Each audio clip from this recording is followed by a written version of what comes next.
दिल्ली के लाल किला के पास हुए ब्लास्ट ने दिल्ली समेत देश को झकझोर कर रख दिया। जहां एक तरफ इस हादसे में कई परिवारों ने अपनों को खो दिया, वहीं कई घायलों का अब भी अस्पताल में इलाज चल रहा है। लेकिन सबसे बड़ा सवाल है कि आखिर आतंकी इस घटना को कैसे अंजाम दे गए। देश की राजधानी पर हमला देश पर हमला माना जाता है। अब तक की जांच में सामने आया है कि ये साजिश बड़े स्तर की थी। दिल्ली में हुआ लाल किला ब्लास्ट आतंकियों की घबराहट और पकड़े जाने के डर का नतीजा भर था। इस साजिश में पाकिस्तान के साथ साथ चीन का भी कनेक्शन सामने आ रहा है। यानी देश की राजधानी दिल्ली में हमले की प्लानिंग बहुत बड़ी थी। इसलिए ये समझना जरूरी है कि आखिर दिल्ली में धमाका करने के लिए आतंकियों की मोडस ऑपरेंडी क्या थी। आज हम आतंकियों की साजिश की एक एक परत को बेनकाब करें। सबसे पहले दिल्ली में आतंकी घटना में बेमौत मारे गए निर्दोष लोगों के मुख्य कल्प्रिट को पहचानिए। दिल्ली को दहलाने का मुख्य साजिशकर्ता डॉक्टर उमर मोहम्मद है, जो अब तक पकड़ में नहीं आ पाया है। डॉक्टर उमर मोहम्मद ही लाल किले की कार पार्किंग से I-20 कार लेकर निकला था और धमाका किया था। उमर भी फरीदाबाद की अल फलाह यूनिवर्सिटी के मेडिकल कॉलेज में पढ़ाने का काम करता था। माना जा रहा है कि उमर ही वो कार सवार फिदायीन हमलावर था जिसने लाल किला मेट्रो स्टेशन के पास बम धमाका किया। उमर ने जिस कार का इस्तेमाल किया था वो सफेद रंग की I-20 कार थी। HR 267674 था। वो गाड़ी लाल किले के साथ नेताजी सुभाष मार्ग की रेड लाइट पर आकर रुकती है और उसमें धमाका हो गया। धमाके के बाद अफरा तफरी फैल गई। इसके बाद तमाम जांच एजेंसियां जांच में जुटती हैं और अब तक की जांच में सामने आया है कि ये एक बड़ा सुसाइड अटैक था और प्लानिंग के तहत ही इस गाड़ी को यहां लाया गया और धमाका किया गया।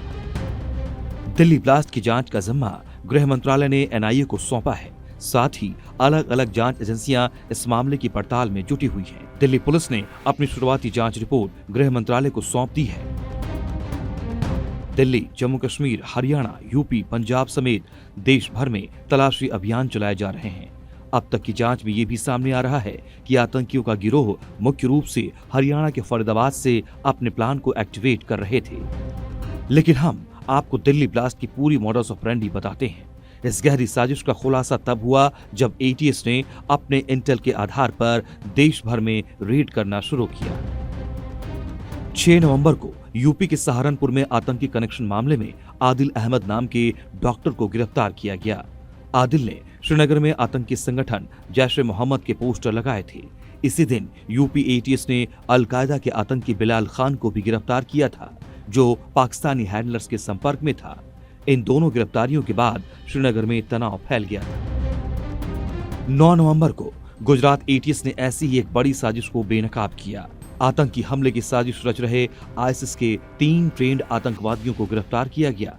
इनमें से 2 आतंकियों का उत्तर प्रदेश से कनेक्शन निकला। कहा जा रहा है कि ये जहर बनाने में भी एक्सपर्ट हैं। गुजरात ATS के DIG सुनील जोशी के मुताबिक गिरफ्तार 3 आतंकियों में एक डॉक्टर सैयद अहमद मोहिउद्दीन ने चीन से MBBS किया है। वो भारत में दिल्ली जैसी आतंकी घटना को अंजाम देना चाहता था।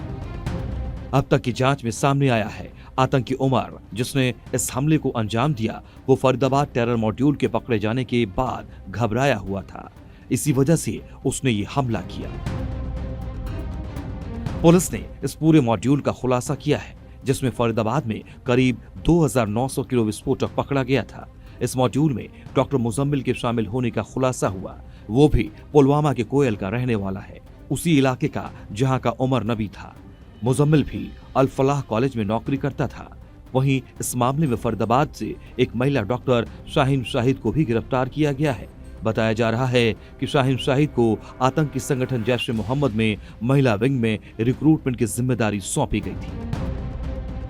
दिल्ली ब्लास्ट के जिम्मेदार आतंकियों के मॉडस ऑपरेंडी से साफ है कि यह घटना भारत की आंतरिक सुरक्षा को अस्थिर करने की एक सुनियोजित साजिश थी। आतंकियों के नेटवर्क, विदेशी संगठनों से उनके संबंध और देश के भीतर उनके स्लीपर सेल्स की मौजूदगी भारत की सुरक्षा एजेंसियों के लिए गंभीर चुनौती बने हुए हैं। हालांकि इस मामले में अब देश की बड़ी एजेंसियां जांच में जुटी हैं। वहीं प्रधानमंत्री नरेंद्र मोदी ने भी दोषियों के खिलाफ सख्त कार्रवाई के निर्देश दिए हैं। तो देश के गृह मंत्री और रक्षा मंत्री भी कह चुके हैं कि किसी भी दोषी को बख्शा नहीं जाएगा। ब्यूरो रिपोर्ट, जी मीडिया।